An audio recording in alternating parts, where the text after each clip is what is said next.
All right. So last but not least, we have Toy Story 4, Right. a sequel that honestly I didn't think we would have gotten because of how Right. Toy What Story mess? 3 ended. Right. Right. Right. So I'll just do a little intro and then I'll just ask you, your thoughts on the series as a whole, right? So for me and Toy Story, right? Like I actually recapped the first three movies before jumping into this fourth one, and yeah, boy, I could not believe that I just forgot how much these movies, how great these movies are, and I just love each and every one of them. Spoiler alert, including the fourth one here, right? I really do. From the first one, even though yes, you could admit the animation. Well, yes, I mean it is the first of its kind back then to have computer generated imagery, right? Well, it's the first computer generated animated movie of that period, right? So yes, animation wise, it's kind of clunky, what I mean, how especially the humans, how they look kind of weird, but just for what it did do in terms of just setting the bar as far as animation goes, and it's not just the animation, but also the storytelling, the characters, whether it be Woody, Buzz Lightyear, and their dynamic together. And it was just heartwarming. It was funny. It even Right. brought a few tears to my eyes, like near the end, with the two Infinity and Beyond stuff. And then we jump into Toy Story 2. And one thing I love about this series as a whole is that with each installment, the animation just gets better and better because my God, Toy Story 2 and the animation for that one just far exceeds, sorry, the first one in my opinion. Um, from lighting to the character design to depth of field. There's actual depth of field in Toy Yeah. Story 2, though. Like, look at that. Like, there was none in the first one. None. I swear. Like, there was none, right? But that one, yes, it is a much more lighthearted fare than the first one, in my opinion. It's less dark than the first one, especially with that kid who I actually love, the Sidney, the bad guy, if you will. I thought it was real funny, right? Yeah. Will Poulter. You're talking about Will Poulter. Yeah, him, right? The second one, well, yeah, the villain was kind of hit. Well, I wouldn't say hit or miss. I do like the idea of this. Oh gosh, it was Wayne Knight from Seinfeld. But I do Yeah. like Yeah. the idea of the Correct. grown Correct. man wanting to collect all the Woody Well, the dolls and villain all was that. really the old cross prospector Yeah, character. Prospector, who was Kelsey Grammer's you Right. know um, voice, right? But Yeah. I love how he kind of presents this existential crisis, that this idea that, well, yeah, eventually, your owners are gonna disown you, and I'd much rather, in his case, he much rather be in a museum, so where people will see him for for years to come, right? Yeah. Than just be with somebody and then they just discard me, right? And then you had this really powerful moment with I Jesse. forget the girl's name, with yeah, Jesse. Jesse, Jesse. yeah, and that really sad song that they play for her during the flashback. But that was a great movie and very, very, very humorous as well, right? I would say, yeah, the most humorous out of the series in my opinion, Right. and most fun in my opinion. But it's the third one though. That one was where I was saying, yeah, this is easily the best out of it. Not just in the animation, but also it gave us a great villain. I would say easily one of the best villains of American animation history, in my opinion. Lotso Huggenbear, the characterization that they gave him, the backstory, which is so incredibly powerful in my opinion, and just Yeah. his reasons for doing what he's doing, right? I thought were well handled. The story, this whole sort of great escape kind of story, I Yeah. thought it worked. The characters, well, new characters that they brought in as well, and then of course, the ending, right, where yeah, Andy Lewis, who is now a teenager, now going to college, yeah, kind of has to get rid of all these toys now, and then he gives it to this little girl who happens to be the daughter of his mom's friend, Bonnie, right? So he just gives her all of her toys, all of his Toy Story, including Woody. And Right. yeah, that was just such a powerful moment. And yeah, yeah, Waterworks way. Like at the end of that, I won't lie, Waterworks. Yeah, I cried at the end of Yeah. that. You know what I mean? But yeah, but other than that though, I thought that was like the perfect way to end. What we assumed was a trilogy, right? It just gave us so much emotional closure. I was like, yeah, this is it. This is the end, right? Right. So would have thought in 2019 we get like a teaser trailer for Toy Story 4, and then well two subsequent trailers. Even though I didn't watch the second one, 'cause I didn't want. I thought the first trailer kind of spoiled way too much, but I was like, all right, we doing this thing again. And my big question though is just you have to justify why this Right. fourth one exists. Do we need this in 2019? I know we in this generation here where it's all about nostalgia, it's about remember berries and all that kind of stuff, right? So yeah, let's just take a beloved franchise like this and let's really hit them hard because nostalgia is the thing now, right? But they really had to give you a good reason why this show exists. But before we get to what Toy Story 4 is about, your history with the Toy Story franchise, like Uh, is this a franchise that you just love for the word go?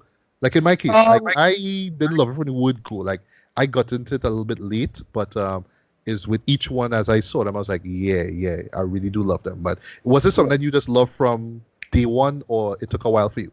I liked from day one, but I was never the 3D animation person into 3D animation until the first Incredibles. Like most of the stuff never really roped me in that much, no, because you needed motion and things. So I That like it far that though? a lot. Because no, I thought you were just say like Finding Nemo, which came out a No, year not even before that. The Incredibles. No, not even that. Not even that. Oh, I'll okay, say okay, until Incredibles. all right.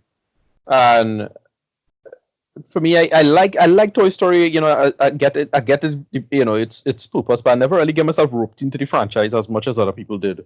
Even though I really like these movies. Uh, Right. so that's but I never really because to me, just have so many other Pixar movies that stick to me Okay. than these films personally.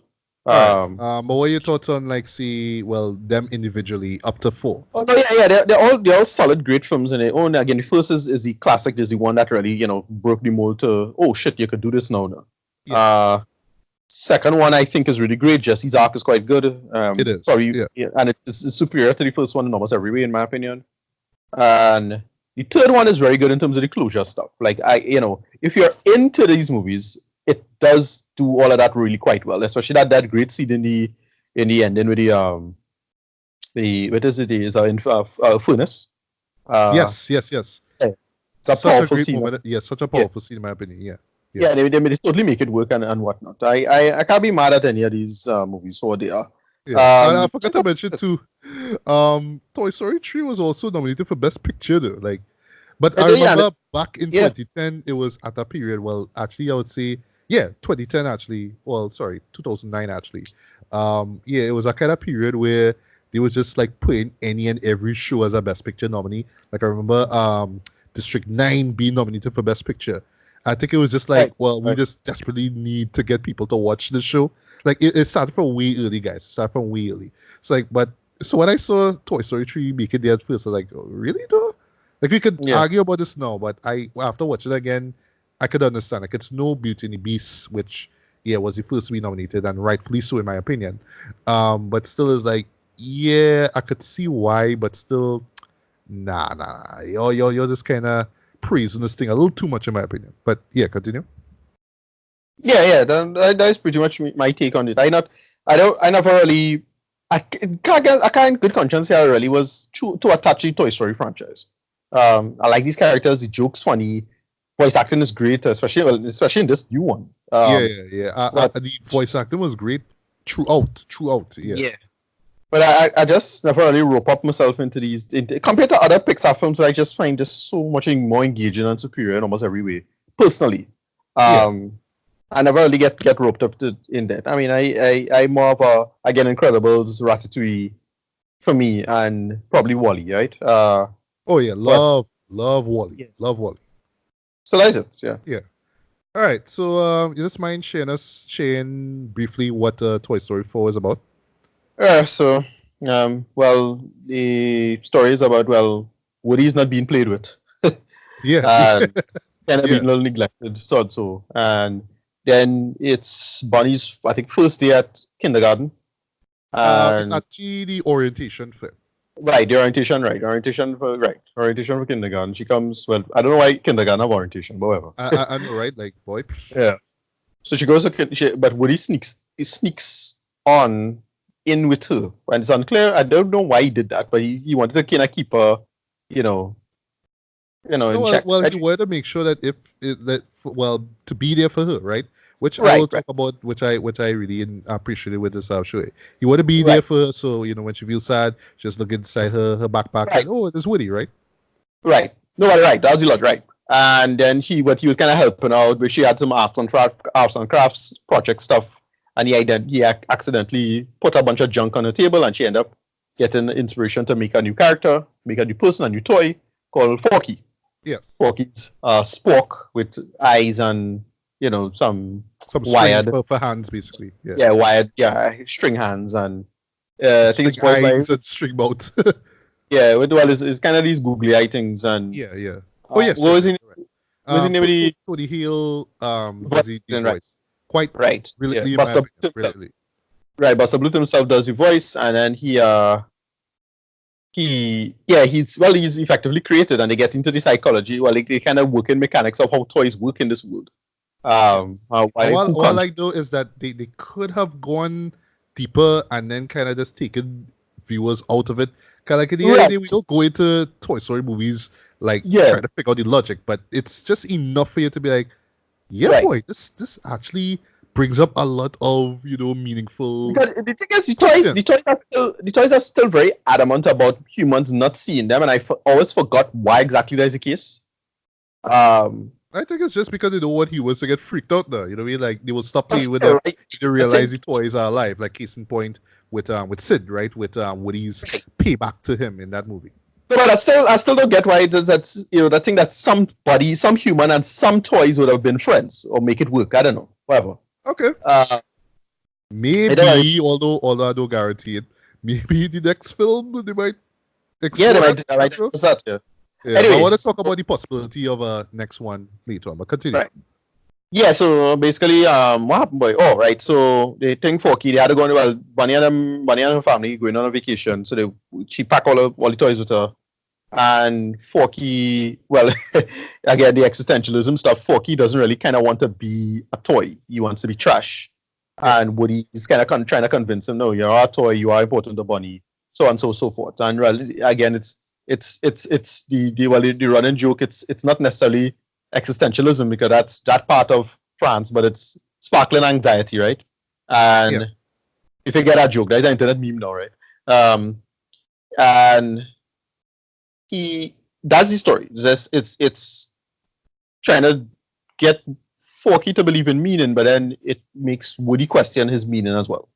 Yeah. And that's what the story kind of builds off of. And then they have a side, well, not subplot, but a kind of main / subplotty halfway involving a doll and her backstory involving another character and whatnot and whatnot.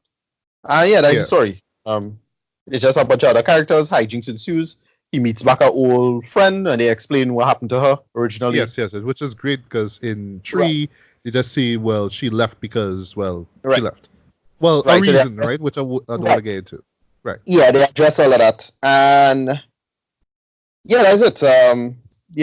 Just voice acting was excellent. Solid story. Now, I can't put it as good as 2 or even 3, but it's still very good.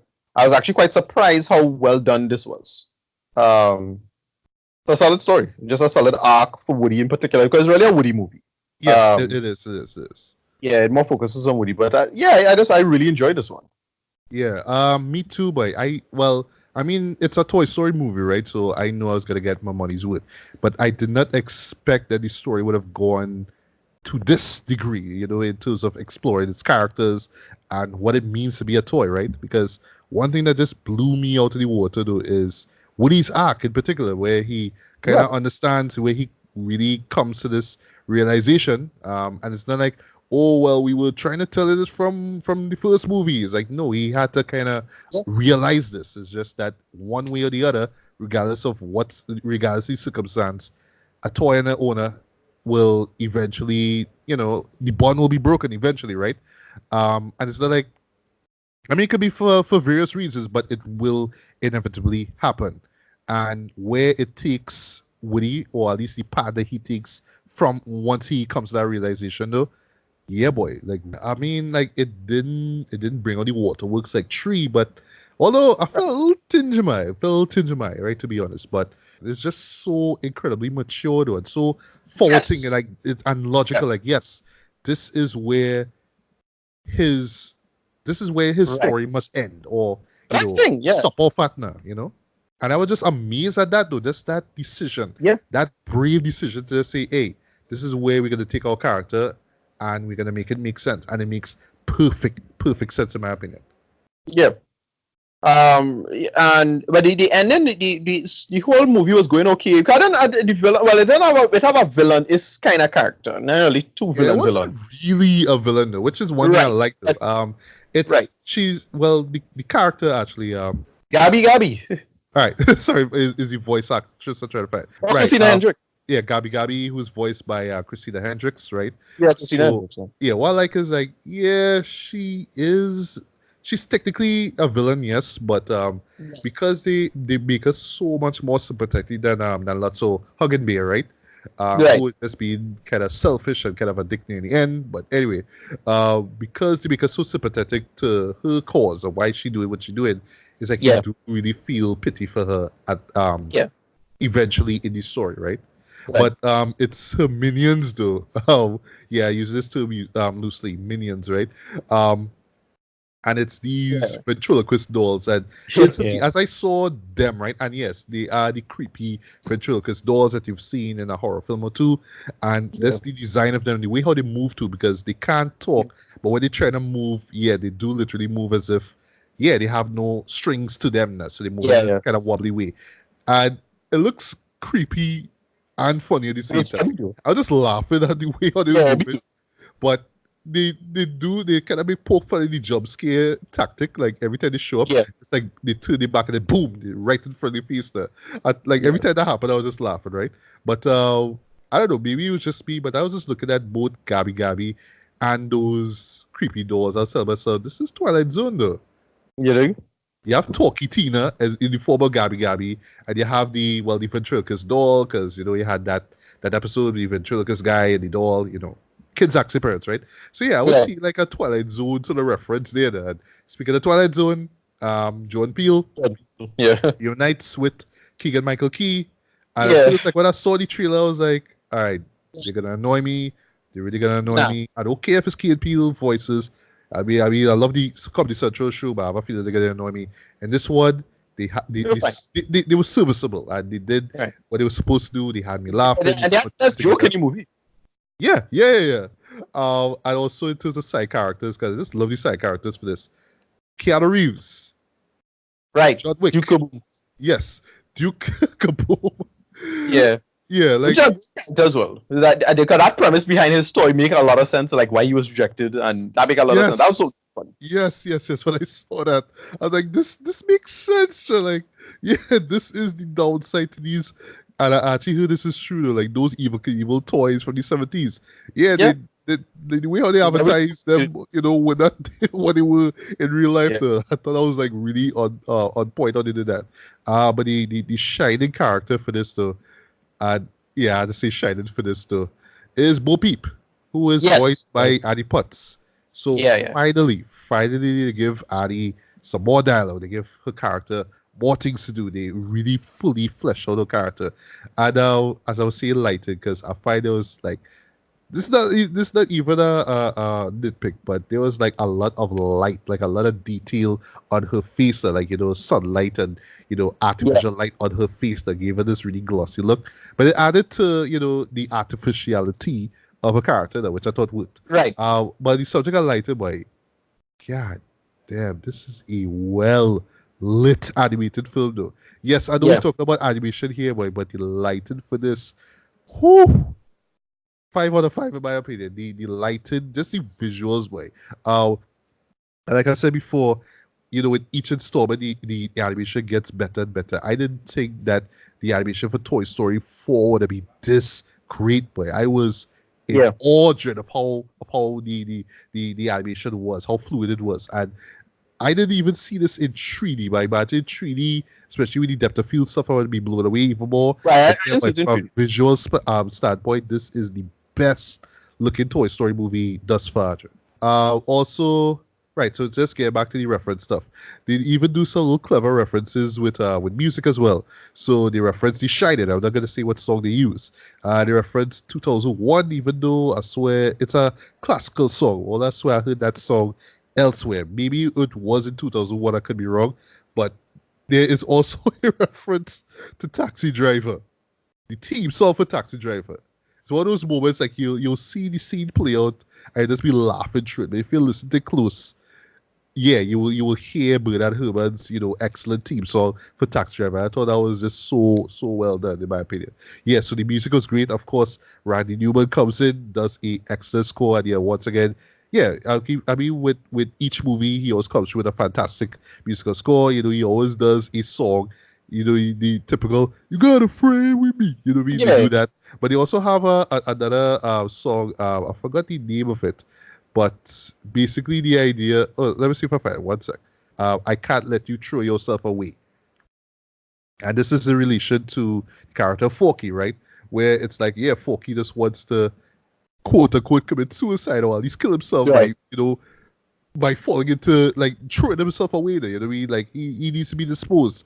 And it's just this montage of when he tried to get him back. You know what I mean? When he falls, he get him back. When he tries to follow the RV, he has to go out to find him and all that kind of stuff, right? But just the idea of that, so like I can't let you throw yourself away, you know what I mean? That kind of thing. You can also kind of think about it in terms of the toys themselves, you know what I mean? Like, they just want to hold on to their owners so much, but eventually they have to let go, or eventually they will be let go anyway, right? And that's really what struck me with this installment here, how forward thinking, how progressive it was as far as the characters and also yeah the whole existential theme of it goes. You know what I mean? Like it doesn't go too heavy, which I love about the show, but it's just enough for you to be like, but yeah, boy, this like it sucks to be a toy though, but at the same time, you kind of had to do it as you had to do. But at some point in time, when you are cast aside, it's like, what next? Where do you go from here? And this is what right. I loved about Bo Peep's character, because yeah, early on in the intro, which I thoroughly loved, especially uh, from a visual perspective, just from a technical perspective, sorry, the rain in that though, kind of Right. photogenic though, like the photogenic rain in that though. Jeez, boy. But yeah, in that intro, you see pretty much what happened to Bo Peep, and because of that, it shows. Well, yeah, she's hardened now. She's a strong-willed, female toy, and she even has a couple of side characters to help out. But it's Right. her decision to just be this loner and just look out for herself. You know what I mean? And it's not selfish. It's just like, well, I have to do this to survive, right? So it's not like anybody just gonna grab me up and play with me, and I'll be with them for the rest of my life, right? Or rest of my existence or whatever. But still, I had to do what I had to do, and that's what she does, right? And it just kind of helps in making Woody make that final decision, that decision that yeah really makes this film work. Uh, are there any gripes though? Are there any gripes Um, though? I would say not really. I Not, can't really think of any gripe though. I really don't. Um, I was trying to think of anything. Like, like this is let's say this is a perfect movie, but it's really not one of those shows where you could just stop and be like, I really don't like how they handle this. I really don't like how, like you see, how why it is a toy would be animate, with well, its no, my owner and issue all was that kind of stuff. It's like, nah, my man. only complaint, if anything, was I find it could I give Buzz a little more to do, maybe. Ah, yes, that Right. is the one only gripe that I have. Just minor gripe. Yeah, because they give Buzz a thing to do, and it leads to a point, and that's where we meet other characters, as all I say. But they do. I wish they gave him more to do, in my opinion. And all right, second gripe, but this is another minor thing. But you saw it in the first movie, and you saw it. Yeah, you saw it in the first movie in particular, where the other characters are just at a particular point, waiting for things to happen. It's like, all right, we're waiting for X character to come back, and he's not here. What do we do? And I actually liked it too, where yeah, the majority of the characters were given things to do. They went outside of their comfort zone, quote unquote, and did things, right? But this one, they were just stuck in the RV, just waiting for Woody and Buzz. Waiting for Buzz to return with Woody and Forky, and that was it, right? Right. So those are but two minor gripes, but this is like a little gripe people would have with the series as a whole, like characters being put in the background, for other characters to do their thing. But yes, it is a Woody story, and especially when he teams up with his old flame, Bo Peep, it makes sense. But still, it kind of started off with Woody and Buzz. So I wish that they were a little bit more, Woody and Buzz moments. There are actually Right. hardly Yeah. any moments with the two of them together So doing yeah, this stuff, that's right? because they had just one good moment at the end with the two of them, and that was it. Yeah, yeah. They even threw the classic line, and I'm gonna say what it is. You already know, Right. and yeah, it hit me. It not as hard as I wanted to, but it worked. It totally worked. This was that proper full stop to their friendship, basically, right? Yeah. But other than that, though, I mean, the animation is flawless in my opinion. I totally loved it. The use of light, especially with its setting being in this sort of theme park, right? The use of artificial light and natural light, I thought worked as well. Very photogenic, and we could argue right now that yeah, I mean, Pixar have this in the bag. They're doing all this great animation stuff for years, but as far as a Toy Story movie go, yeah, this is easily the best looking out of all of them. The characterization didn't think they would go this far with them, especially Woody as well. You know what I mean? And him actually coming to this realization without, and I mean, it's with his character. That was always what it was about. Him really trying to stay close to his owner, but then one thing we see next, and what happened in three, right? But the fourth one it's just like a circumstance that would have happened anyway. So you can't really put the blame on Bonnie. I mean, she's a little girl for Christ's sake, right? But it happened. So now he has to kind of adjust and figure out what he's going to do from there. So, like, I made a joke on Twitter and Facebook. The Toy Story franchise is essentially existentialism for kids. You know what I mean? Right. It's like I that, mean, right? well, yeah, the joke I say is not existentialism; it's sparkling anxiety, for Right, kids. right. Yeah. Yeah. But what else? Yeah, characterization is great. Music is great. The humor is spot on in my opinion. I was laughing. Um, and wouldn't call this a gripe though, but like I wanted to find myself like really tearing up like the end of the third one did, but it didn't, right? But the ending worked in a much different way. Like it's similar to the third one, but different in a very thoughtful, very mature, very progressive way, right? So in closing, what I'll say before we get to your final thoughts is that for me, I kind of see these as in Toy Story 3 and 4. I see these as a two-parter, not so much as a double feature. I see these as like 4 is like an extension of the closure that 3 gave us, right? But it's kind of telling the same story, but just with different owners, basically, right? And it just comes to this ultimate realization that makes a lot of sense and really works in terms of the characters, the arcs, and what's going on, right? So, I would not go into the argument to say that, well, 4 is the weakest. Like, real people will say 4 is the weakest, but you say that now because the movie now come out, right? So, if you prefer 2 or 3 over this, that's fine, right? But I would not go out of my way to say that, this fourth one is the best either. But yeah, this is still another solid entry in a near flawless, movie franchise, in my opinion. So in no way would I say that this is better than the other one or whatever. But as far as the third one goes, yeah, this is a solid companion piece to it. I think it gives us even more closure than the last one did. And Right. yeah, it just trusts the audience to go along with it, to understand it, to accept it. And yeah, what I mean, this worked for me. I really enjoyed this. This is hands down one of the best films of 2019. I would say, yeah, the best animated film I've seen this year thus far. Your final thoughts on Toy Story 4? Yeah, yeah. This was a surprise. I was doubting this one. I was like, nah, really, they're gonna kind of fuck this up, whatever. But they didn't do that. We got a solid story, a good new logical space, for the characters, and yeah, I like what they did with it overall. Yeah, you see, the thing I was But- worried about. Sorry to cut you. What I was worried about is that we would have gotten not so much a cast too, but a Finding Dory, which I don't right, hate. I don't hate Finding Dory at all, but it right, just felt too little, too late. This could have come out right, like a few years after the first one. I was just like, right, it's the same thing, but just with another character. Why? What's the point, right. right? Yeah. Yeah, no, yeah. So that's pretty much it. And so I give us a low IMAX. All right. All Good, right. pretty Okay. good actually. Yeah.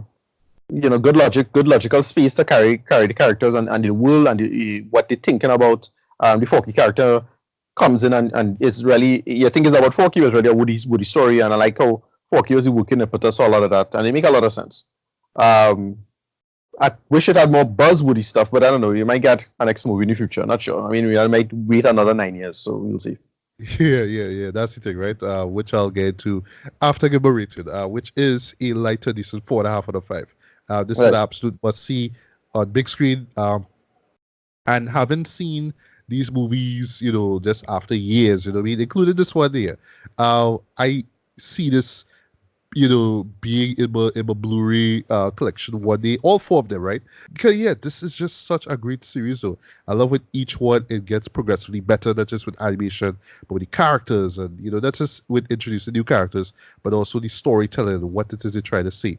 They don't beat you over the head with it, what I mean? They're not trying to dumb it down for adults, or they're not trying to make it too highfalutin or indistinguishable or just hard to comprehend for kids. But it's just that right balance for you that, when you're a kid, you enjoy it. When you get older, you really, really love it a lot more. And that, to me, is the true strength of this series.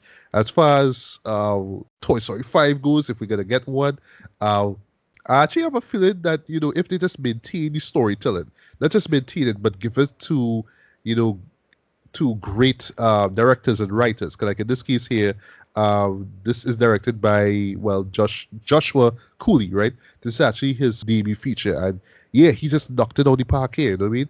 What I mean? He did just as great as say Andrew Stanton and the other guys who worked on the previous Toy Story films. But yeah, as far as part five go, I don't know if he'll ever get one. Personally, I think four should be it. Should be the end. I don't have to look at, oh, well, this one made a ton of cash, so we had to do a fifth one. No, I think this should be the absolute end. But hey, if they do a fifth one, I don't know if they could top this fourth one or even the third one. But I have a feeling, yeah, if they just stick to what it is they do it best, they could do it. But other than that, though, I think they should just really stop at four, move on, give us a sequel to another film like, say, Incredibles. Okay, yeah, Incredibles 2 was kind of, right, but they me, just give us more worlds, more characters, and that's what Pixar does best. But they don't need to dip back into the well and give us Remember Berries. We let Toy Story 4 here slide, but let me not do this again. Or if they do it again, they just really had to come good. Yeah,